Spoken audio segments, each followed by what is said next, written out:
মুর্শিদাবাদ স্টেশনে ট্রেন আটকানো নিয়ে বন্ধ সমর্থনকারীদের সাথে জিয়াগঞ্জের বাসিন্দা বহরমপুরের বেসরকারি হাসপাতালের এক কর্মীর বচসা হয়।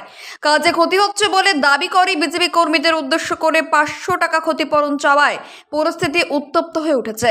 বিজেপি কর্মীরা তেড়ে গিয়ে তাকে প্ল্যাটফর্মে ফেলে বেধড়ক মারধর শুরু করেন পুলিশের সামনেই। মুর্শিদাবাদ থানার পুলিশ ও আরপিএফ তাকে উদ্ধার করে নিয়ে যায় হাসপাতালে।